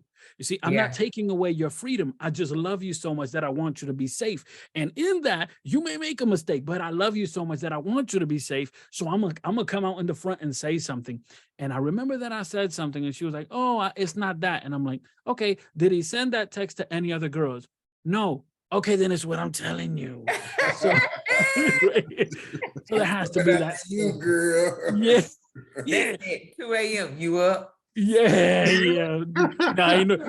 Hey, this Miguel. Ain't nobody up. Everybody sleep. Everybody knocked out. So I got 2 more questions for y'all, and these questions are kind of, out there. Not really out there, but out there enough. How do y'all? I'm gonna start with this one. Is sexual compatibility a must to get married or to stay married? So for me, like I said, my wife is the only woman I've ever known, and I'll share this conversation that I had with my wife. I said, we got married, and I was 22 years old, and I said, it's interesting, because I was thinking about this, and this is the conversation I had with my wife. I said, it's interesting because the man that you were with at the age of 22 is not the same man you were with at the age of 33, and it ain't gonna be the same one at 44. And so while she is the only woman I've ever been with, she is not the same woman I started off with, because she has grown and matured. And that doesn't limit itself to just intellectually, spiritually, emotionally. That also overflows into the sexual side of things. And so there's a maturity there.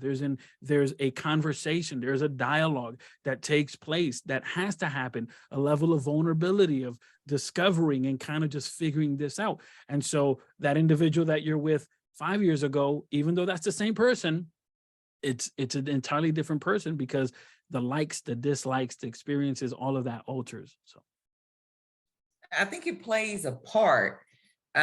It definitely, for most people, they would think, and I think it definitely has to be there in the beginning. Now, should you be doing a comparison and a contrast to previous? No, don't do that. Don't do that, because you're gonna be all over the place. Yeah. But just like he said, you know, from one year to the next, things change. Oh, yeah. There's growth, there's maturity.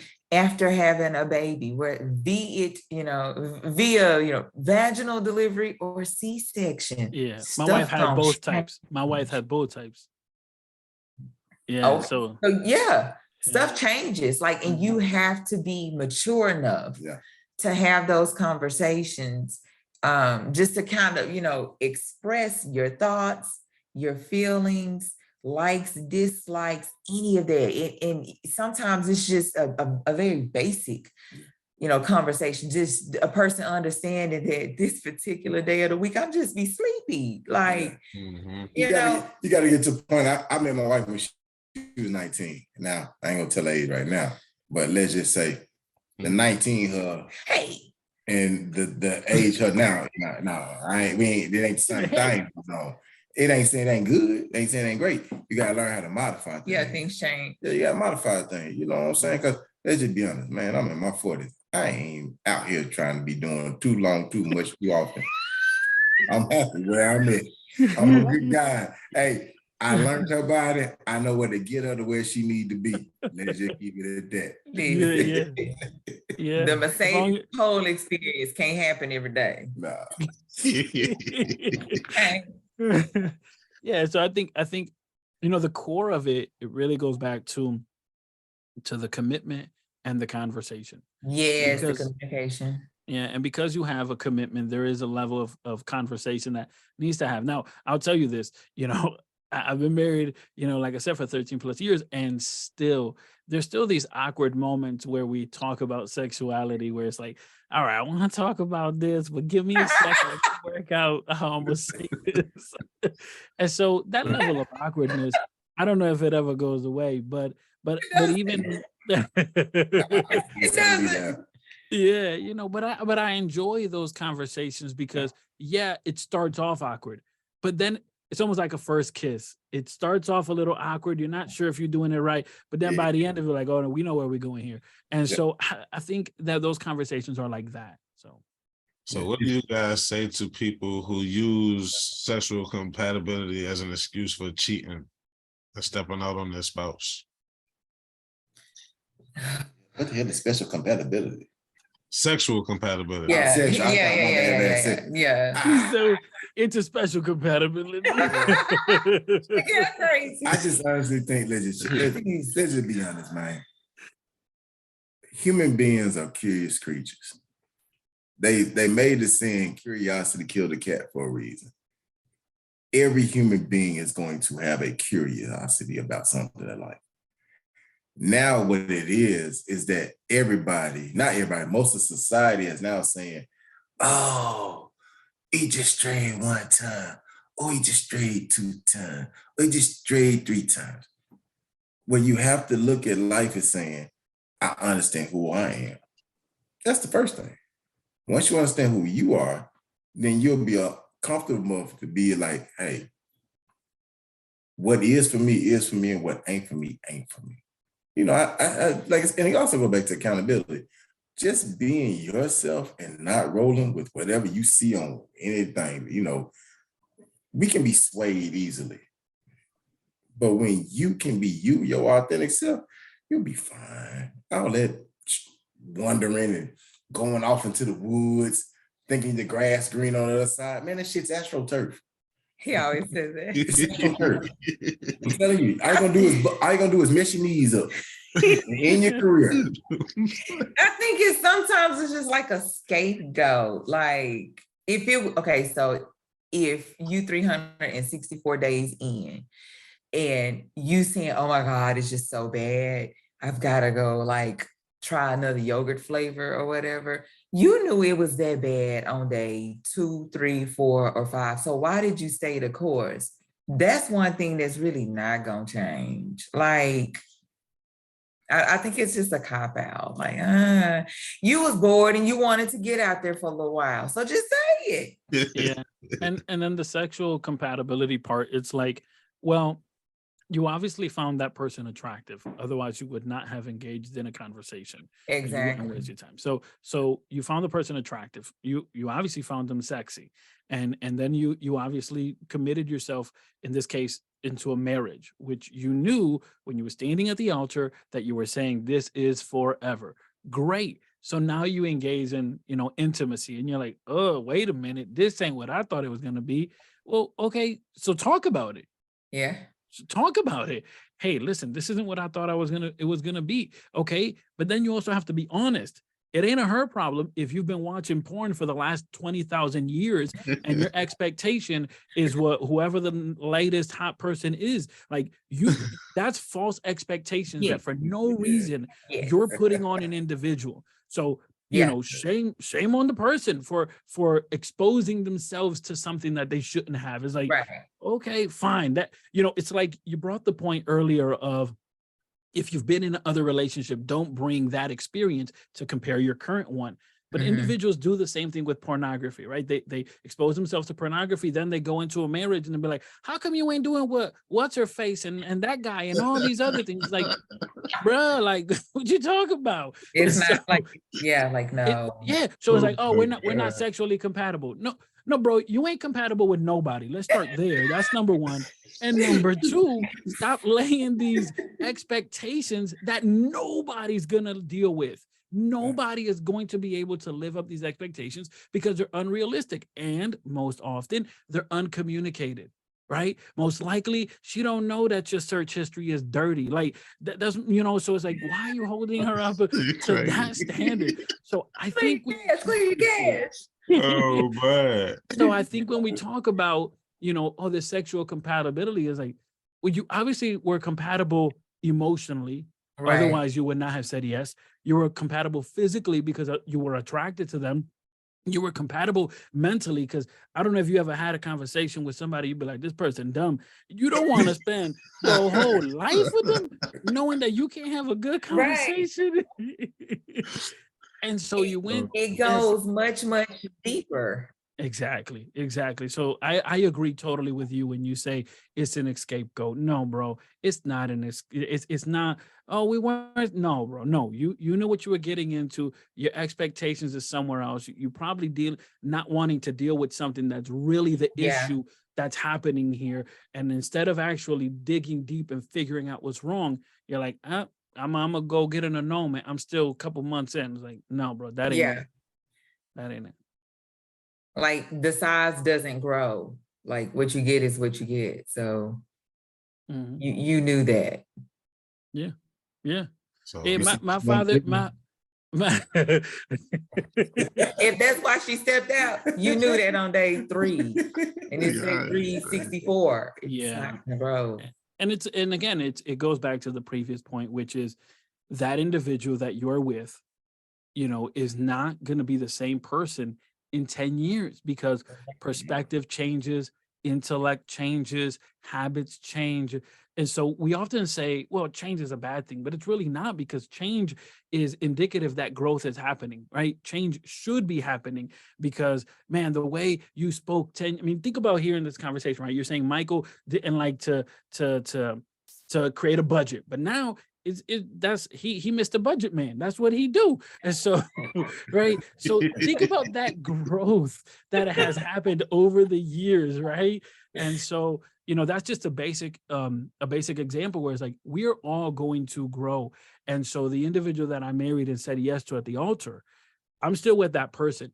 Oh, but this version right now it's amazing what time will do. It's amazing when you give yourself to growth, when you give yourself to actually growing together and exploring life together. It's amazing what will happen. And then in my case, with seeing, my 3 daughters and to be able to raise our children together, and then, having the conversations of how did they do it in your house? How did they do it in your house? All right, we're going to scratch those blueprints are no good. Let's come to the table and figure out what works.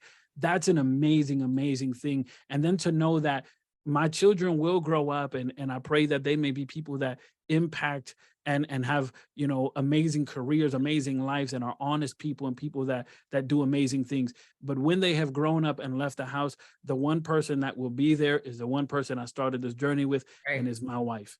And I intend to keep that to the grave. So, the idea of, does temptation come? Yeah, temptation comes. It's always going to knock at your door, but you've made a vow. And so to me, I find it difficult when I hear people that say, I'm telling the truth. And it's like, weren't you divorced like 52 times already? Right. Yeah. Oh, you could trust me, but aren't you the guy who, like, what are you talking about? I could trust you. Oh, those, like, so to me, like, I have issue reconciling those things, because it's like, if this is a contract that I signed 13 years ago, and it's like, oh, and he's been faithful to the T to that contract. Oh, so what kind of guy I am. Right. What kind of guy I am. I Now, am. if I had, yeah, exactly. Otherwise, it's like, sketchy. yeah. Check this out. How do y'all feel about, well, what are your personal opinions on swingers, the married people thing? Hey, the only swinging I do is when I'm on a swing set with my kids. You heard?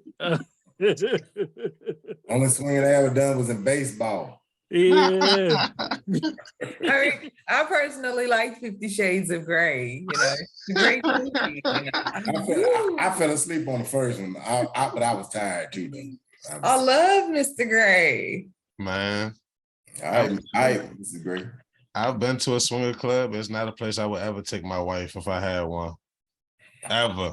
But that goes back to the to what you were mentioning about the having multiple wives or multiple husbands or multiple partners. It's like, well, would you want to put yourself in that predicament where just the exchange of kisses and saliva and all the other COVID and who knows what else, is like, nah, you good.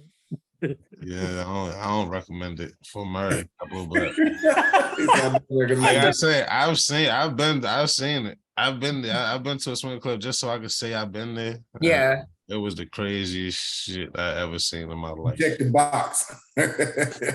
Yo, I was and like all the doors are open, you see everything. So it's like, yo, you just see this one guy sitting there holding his wife's hand. And then there's 50 guys on his wife. Like, yo, it's the craziest shit ever. I'm just like bacteria, germ. Well, and not only that, but here's the part that I think about. My wife has trusted me not only with her secrets, not only with her heart, not only with her mind, but she's trusted me with her body. That's right. How irresponsible am I with her body that I am allowing someone else to take advantage of it? Man. And that's the way I view that. It's like, I'm trusting her, like, because for you to be intimate with someone, there is a level of vulnerability. For some people, it's easy to be intimate with anyone because it's easier to do that than to actually talk about your emotions. Right. But there is a level of vulnerability that can't be ignored when two people come together. That moment, when that moment happens, that you're seeing each other in your birthday suit, you're hoping that the person accepts you with all of your wrinkles, with all of the baggages, literally and metaphorically, like and that they're not going to say nothing, and that it's not going to ruin the moment. Right. And that it's like, so for my wife to trust me in that level, and to me, I see it as a violation to that trust. To me, I just couldn't do that. I mean, that's just like with Mike. I know, he seen my C-section scars. He cleaned them, So I'm like, I ain't really want to show nobody else my C-section scars. Like, them war wounds. So, and that's a level of vulnerability. That's a level where this is the one person that, I mean, I was in the delivering room, and like I said, my firstborn, she was a natural. It was a natural pregnancy and natural birth, and my firstborn, she was 10 pounds 9 ounces. And a big baby. Oh, that's a big baby. My wife was like, I'm pushing her out. And they're like, no, ma'am, don't do it. She was like, ain't nobody stopping me. She let me tell you something. Birth is the most beautiful, disgusting thing I'd ever seen in my life. And I was there and I cut the umbilical cord, and I was there for my younger 2 daughters who were C-sections. And it is the last pregnancy was so intense because not only was she getting, not only was she having birth in a C-section, which was the last, we knew it was the last one, but she was also getting her tubes tied. Oh. And on the operation table, my heart sank when the doctor said, do you want to hold your baby? And I looked to the side and my wife was gone. And I'm like, I don't know if I have to choose what's happening. And so just thinking about that level of vulnerability, not only in that moment, but the recuperation process. That is so emotional. It can be so dragged out and seem like it's never going to end. And then I'm going to allow another man, that I'm allowing another man. You're okay with it. I'm okay. Why? I that to me, I don't get it. I don't get it because it's like, I don't get it either. I don't get it. After seeing what goes on in there, I would never, ever, like, I don't, like, that shit is crazy. I don't see how they can go back. I don't see how they could go back home after that. Like, what? How was the drive home? Like, it's crazy. You started clicking your heels together, like, there's no place like home. There's no place like home. There's sanitizer everywhere. Hey, no, they got a good chef in there, though. I tell you. Oh, wow. There you go. The food was great. They hired like a. Do you know they got celebrity chefs? They hire them chefs to go there. Damn. Finger food and never mind. All right. Hey. Yeah. I was stop while I'm here. Hey, yo. I appreciate y'all for coming on. Is anything else y'all want to add? No, okay, so Squalla, whenever you meet this right lady who doesn't have all this baggage and isn't like the old lady, the cat in the hat, I want, you know what I'm saying? I want my invite to this here wedding, okay? I'm inviting myself, yes. I'm gonna tell you, me personally, I want somebody to be exclusive with. I don't know about the marriage part of it, because I truly believe marriage is a scam that the government has put in place to make us pay for everything. And if you look at marriages, men, if it don't work out, the man is going to lose 100%, or at least 80% of the time. But you're looking at it also from the Western point of view, because think about like years ago in the time of kings and queens. And what would happen is that if the woman couldn't produce a son, she was rejected because she couldn't produce a son. And so you're looking at just the culture. But the point of you're saying, well, it's a scheme from the government. Well, in a lot of religions, that's the only way that you can really be considered a unit, is that you would enter in what is considered to be holy matrimony. I think the biggest issue here is the attack that matrimony has seen. And I believe that matrimony has seen an attack over the several years, because the sanctity of marriage is lost. And people, I mean, look at what we were talking about here, where there's people that get married with multiple individuals for tax purposes. It's like, wait a minute, that's not a reason to marry somebody. You know, you marry somebody to stay in the country, people, all the right. And so they use something that is holy, something that is clean, something that is pure, and they use it for their own alternative motives. And so because of that, again, as I said previously, I'm not trying to convince you to get married, but what I would say is this: if in the next, 5 years, 6 years, you're like, man, I would love to get married one day, I think you have to begin to ask yourself, who is that person? What is that version of me that does get married? And what does he do? Where does he hang out? Where does he talk? Because I guarantee you that version of you that does get married, that does commit, isn't hanging out in a swingers room just because the finger food is good. Like that ain't that guy. I guarantee you that ain't that guy. Finger foods. Check it out. That the swingers club. That was the reason I was even there in the first place. I was at the strip club. The stripper I was dealing with was because I was dating the stripper, so she was working there. She was telling me about the swinger club, and we end up just going. Cause I just wanted to visit. I wanted to see what the hell a swingers club was, and it was crazy. I only went there one time. Yeah, but like I said, I think that the version of you that does settle down and does get married is a version that isn't hanging around there because and it's like what Michael's saying is like those things become irrelevant. They no longer become important. And it's like, well, I don't see myself getting married ever. Okay, what about when you're 60 years old? What about when you're 70 years old? Who you gonna be with when you're 80 years old? I'm not going to live that long, bro. There's people living until 100 years old. With medical science, you can live for a very long time. Squalla, let's assume you don't get married and you live up to be 95 years old. Who's going to be with you at your deathbed when you're 95 years old? Your mama and your pappy ain't going to be it because they're going to be gone a long time ago.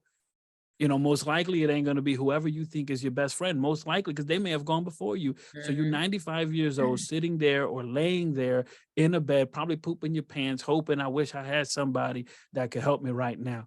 And you don't because you didn't commit. And that's not me trying to put shame, burden, guilt, or anything like that, because that's actually what's happening in general society. Where there are men and women that are like, I'm never going to get married. Okay, what's 90-year-old you saying right now?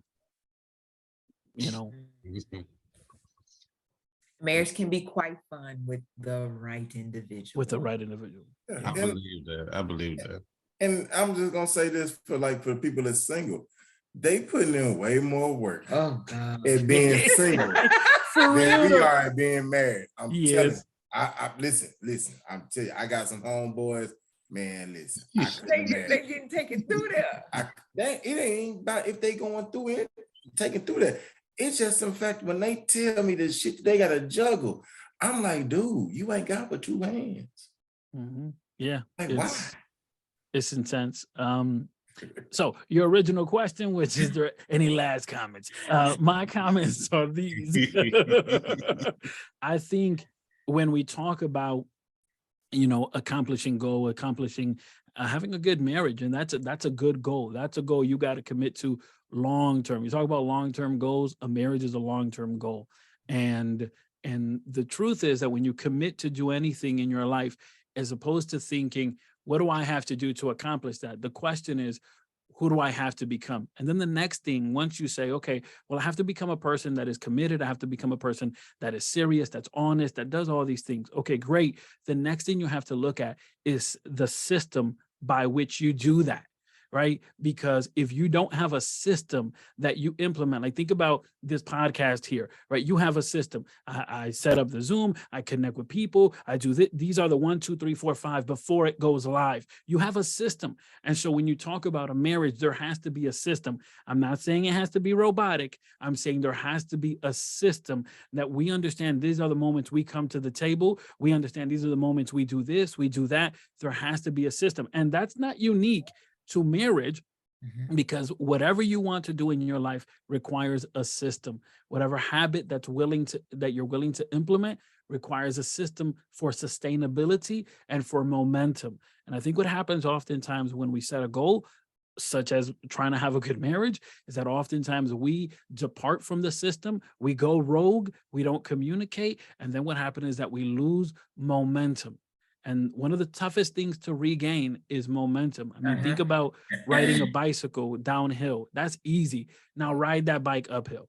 That's the challenge. Yeah. And there are some marriages right now that are riding uphill. They done lost momentum and they're struggling. And I think there are individuals who have had relationships like that. And because of that, they think, well, if that's a relationship, then I don't want to get married.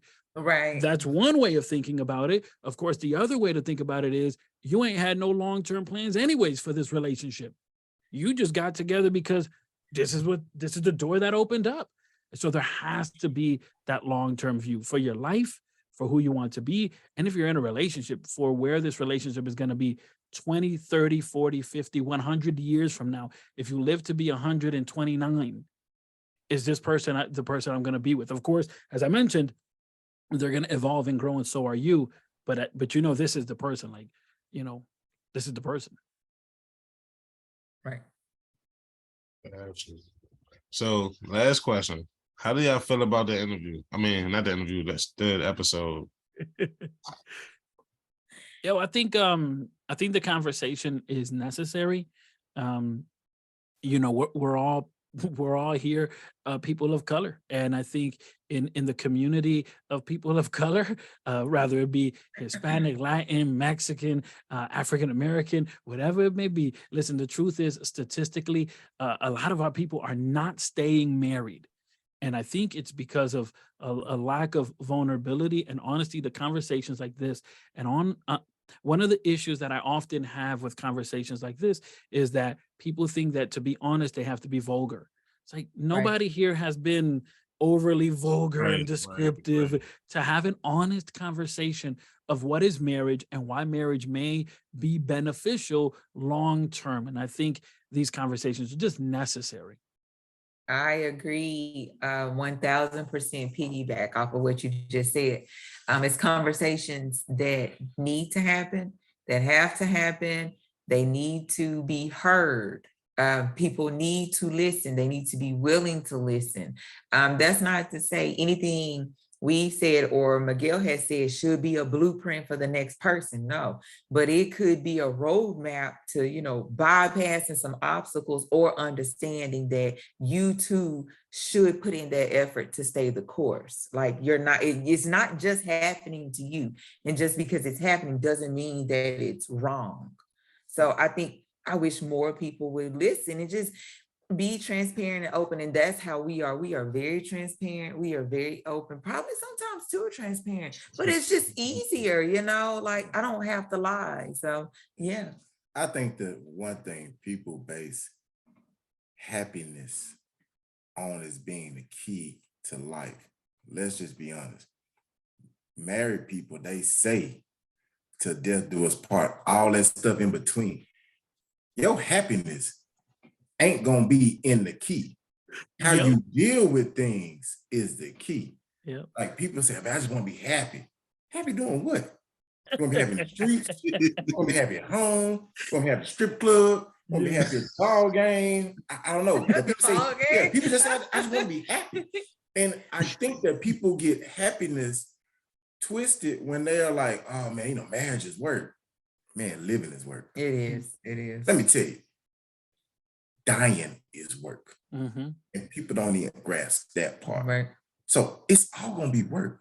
So at the end of the day, when people think that, oh man, it's just easier being single, like you said, it's a cop-out. It is. Mm-hmm. The hardest thing to do in life is to do exactly what you love. If you love somebody, you'll love them hard. That's it. Definitely. And I appreciate y'all for coming on. Y'all definitely taught me a lot.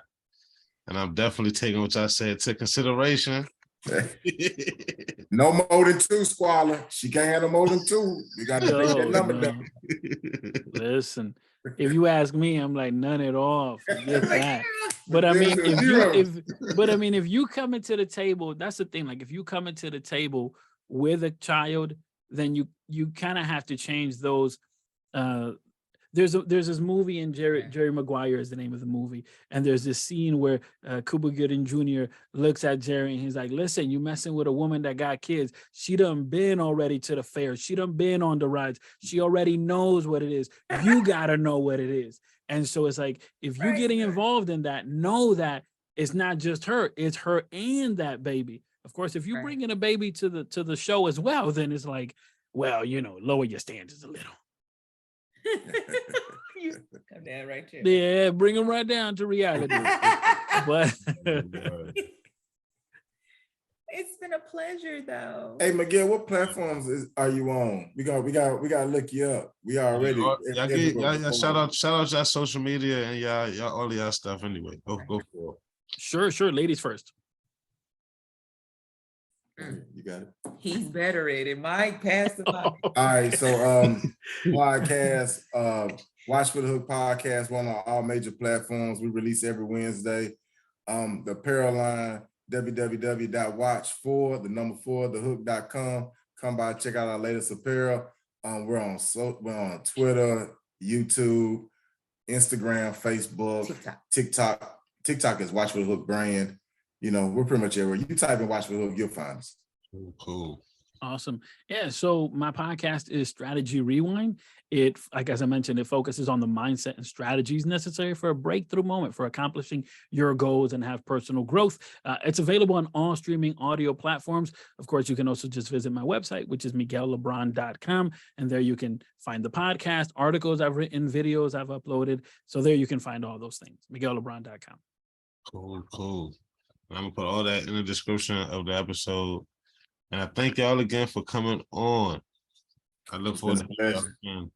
Yeah, thank you. It was a pleasure meeting y'all. And thank you, Squalla, for having me on the show. Definitely. All right, y'all. Y'all have a great night. Thank you. All right, bye. Bye-bye.